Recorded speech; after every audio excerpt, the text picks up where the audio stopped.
Assalamualaikum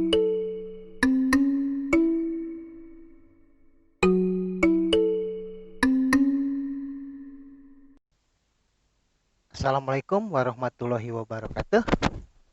Salam KW untuk Anda. Kujadikan masalah sebagai peluang dan tantangan dalam setiap kajian. Itu menjadi moto kami. Kita bersama di channel Kandaga Winaya untuk memahami masalah dalam fenomena sebagai realitas, harapan, maupun kesenjangan.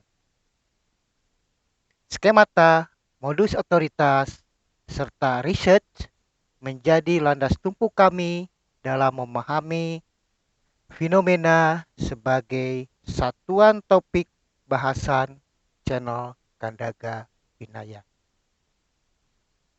Baik, pada kesempatan ini kita akan membahas topik perihal cara saji bahasa lisan ilmiah.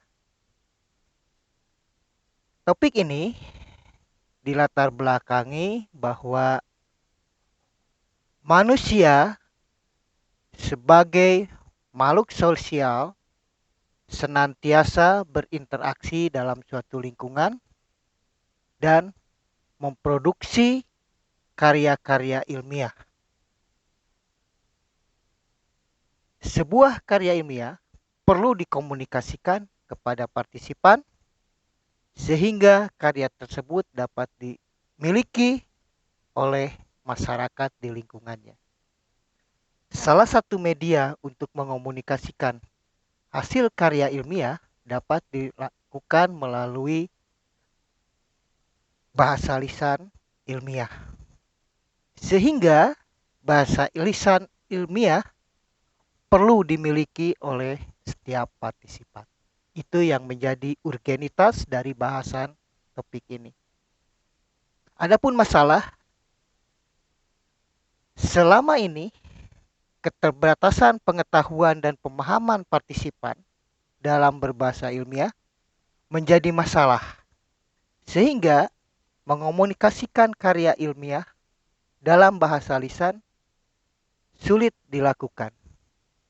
Sehingga perlu solusi. Nah, untuk menyolusikan itu, mari kita lihat fungsi bahasa dalam komunikasi. Nah, di sini kita melihat bahwa bahasa dapat difungsikan dari 7 sudut pandang fungsi.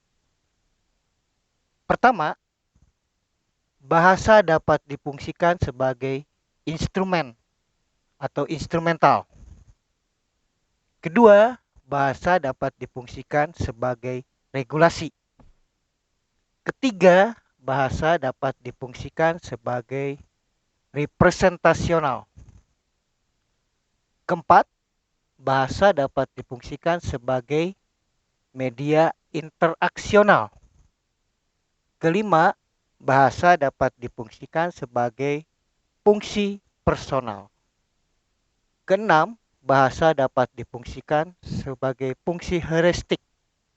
Dan terakhir, bahasa dapat difungsikan sebagai fungsi imajinatif terhadap partisipan di dalam suatu interaksi.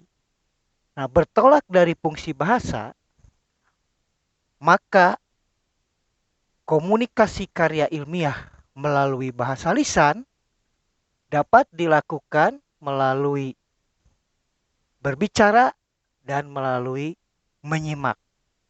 Nah, itu menjadi gambaran perilaku bahasa lisan dalam suatu konteks interaksi.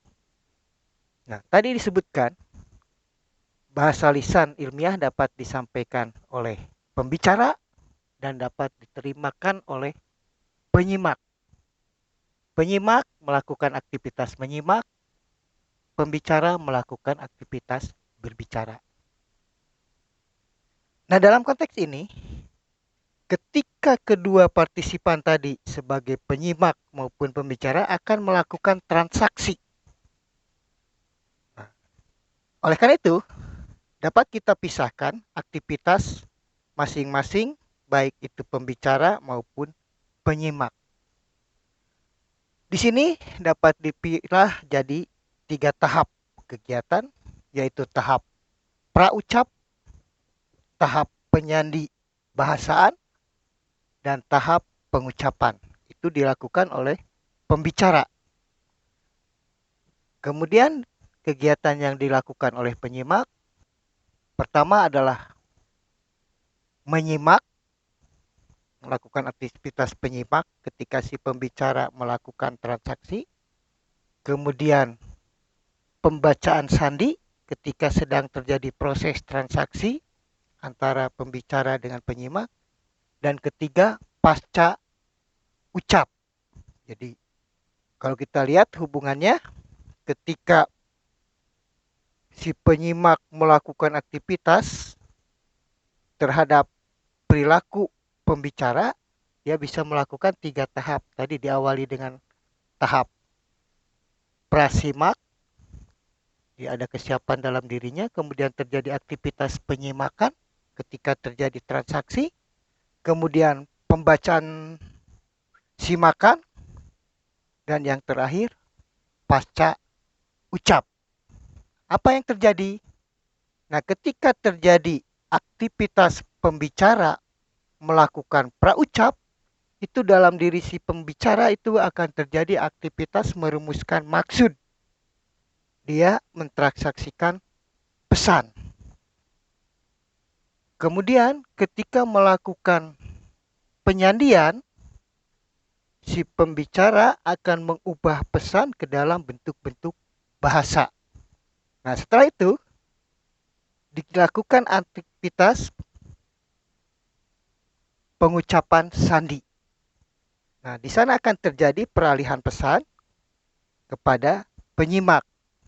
Diawali dengan penyimakan, jadi audio yang dikirimkan itu sampai, kemudian dibaca pesan, kemudian terjadi aktivitas pasca simak, yaitu memahami isi dari pesan yang ditransaksikan oleh pembicara.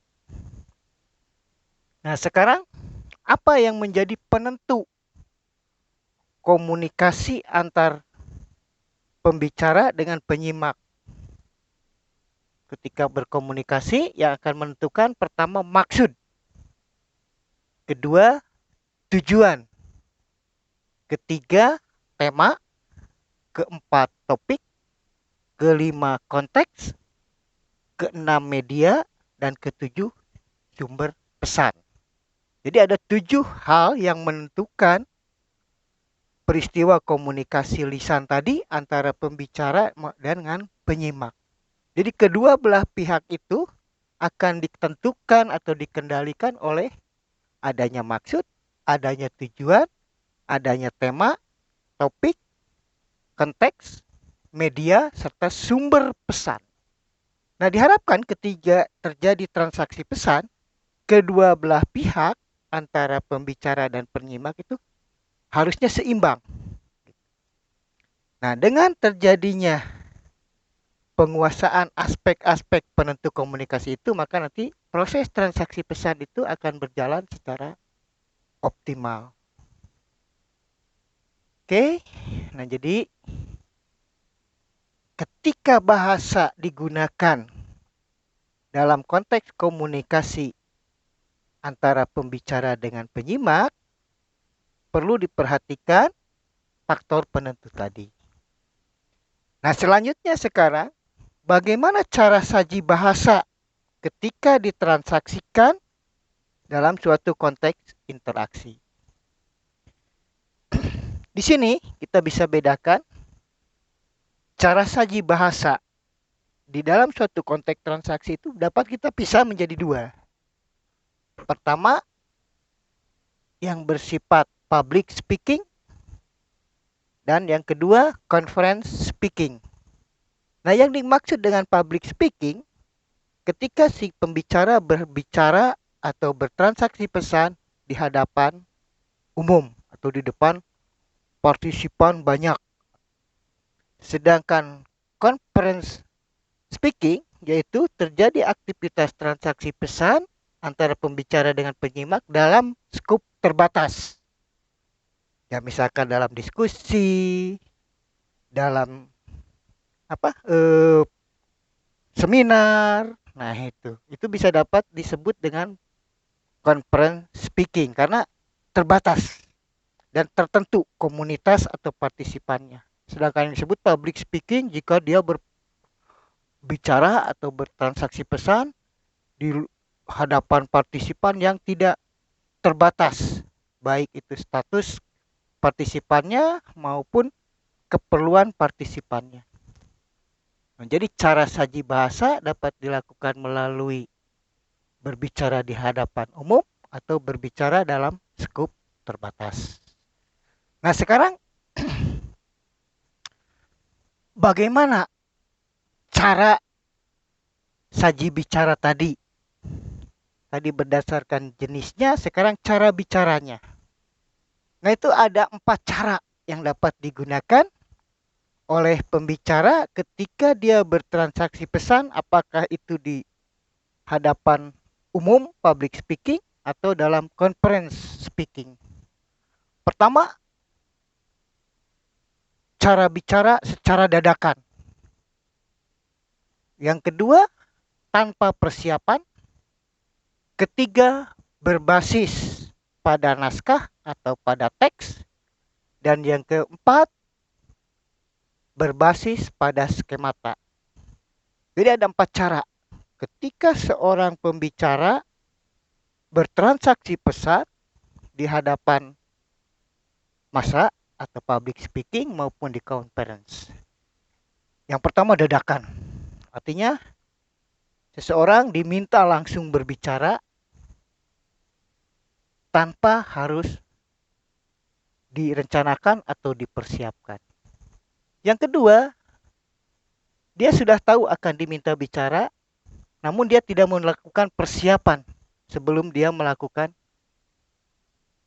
pembicaraan tadi. Jadi berbeda dengan yang dadakan dengan yang tanpa persiapan. Yang dadakan itu sama sekali dia tidak direncanakan dan tidak akan tahu bahwa dia akan diberi kesempatan berbicara. Sedangkan tanpa persiapan, dia sudah tahu akan diberi kesempatan atau memberi kesempatan untuk bicara, tapi dia tanpa mempersiapkan apa yang akan disampaikan dalam transaksi pesan itu. Yang ketiga, berbasis naskah. Artinya, si pembicara sudah menyiapkan bahan-bahan atau topik yang akan disampaikan dan materi yang akan disampaikan di hadapan partisipannya itu. Dan yang keempat, itu berbasis skemata. Artinya, si pembicara itu akan mengandalkan pengetahuan pengalaman yang ada pada dirinya. Jadi dia tidak mempersiapkan teksnya, dia juga tidak merencanakan, tapi dia langsung bicara berdasarkan apa yang ada dalam pengetahuan pengalaman dirinya atau di dalam skemata dia. Nah, keempat cara bicara itu akan mempengaruhi kepada cara saji bahasanya. Nah, tentu untuk forum ilmiah, transaksi pesan ilmiah atau konteks ilmiah, sebaiknya pembicara menyiapkan naskahnya. Apakah itu catatan-catatan kecil atau sekaligus dia buat draft lengkap apa yang akan dia sampaikan. Ya. Mungkin sama dengan pidato, biasanya sudah ada teks, sudah naskah, si pembicara itu tinggal membacakan. Nah, sekarang kita lanjutkan. Bagaimana syarat saji bahasa ilmiah? Syarat saji bahasa ilmiah ketika si pembicara bertransaksi pesan tadi di hadapan partisipan atau di hadapan penyimak, ada 3 syarat yang harus dipenuhi ketika itu forumnya ilmiah atau forumnya formal. Yang pertama, lugas. Kedua, logis. Ketiga, sistematis. Dengan 3 syarat tadi, lugas, logis, dan sistematis, itu akan menghasilkan keilmiahan berbahasa lisan seorang pembicara. Salah satu ciri ilmiah tidaknya seseorang berbicara itu akan diukur dengan apa adanya, bukan ada apanya. Artinya, si pembicara itu hanya mengandalkan fakta, bukti, dan teori atau konsep-konsep yang mendukung topik yang disampaikannya. Sehingga harus lugas, artinya tadi dia jujur, dia tidak membuat sesuatu yang di luar yang sebenarnya, tapi betul-betul lugas. Sehingga nanti di sana pemilihan diksi, pemilihan kalimat, cara dia bertindak tutur dalam bahasa, itu betul-betul dipilih sesuai dengan konteks transaksinya. Logis itu akan berkaitan dengan aktivitas penalarannya. Ya, apakah dia menggunakan penalaran induktif, deduktif, ataupun reflektif. Ya, jadi logis itu berkaitan dengan penalaran dan pengorganisasian pesan ketika ditransaksikan. Itu berkaitan dengan kesistematisan pada saat dia mentransaksikan pesan. Jadi sistematis, logis, lugas itu akan menghasilkan konten berbicaraan ilmiah. Apa adanya, bukan ada apanya. Nah, sekarang bagaimana ciri saji bahasa lisan ilmiah? Nah, ciri sajinya, jadi bagaimana ketika bahasa ditransaksikan dalam konteks ilmiah, membahas hal yang bersifat ilmiah. Pertama, harus menggunakan konteks formal. Ya, harus situasinya formal. Kedua, berfokus kepada thesis statement. Thesis statement adalah topik bahasannya. Misalkan pada kesempatan ini saya akan membahas perihal cara saji bahasa lisan ilmiah. Nah, itu yang akan disebut sebagai topik statement-nya. Sehingga si pembicara itu hanya menjelaskan topik statement tadi. Seluruhnya difokuskan ke sana. Oke, jadi bagus tidaknya seseorang berbahasa ilmiah tergantung dari mampu tidaknya seseorang berfokus kepada thesis statement atau gagasan utamanya yang dinyatakan dalam kalimat lengkap. Kemudian berkaidah bahasa baku. Jadi bahasanya, aspek kebahasaannya pilih kaidah berbahasa sesuai dengan kebakuan dalam bahasa. Untuk bahasa Indonesia tentu kita harus menggunakan pedoman umum ejaan bahasa Indonesia. Berikutnya berbasis kepada genre teks. Jadi kita harus bayangkan akan menggunakan jenis teks apa ketika saya bertransaksi pesan atau berbicara bahasa lisan. Ya, ada deskripsi, narasi, eksplanasi, eksposisi, maupun argumentasi. Jadi genre teks harus diingat oleh si pembicara ketika dia bertransaksi pesan. Berikutnya, menggunakan diksi terpilih. Jadi kita harus memilih kata-kata mana tepat digunakan pada saat dia bertransaksi ilmiah tadi.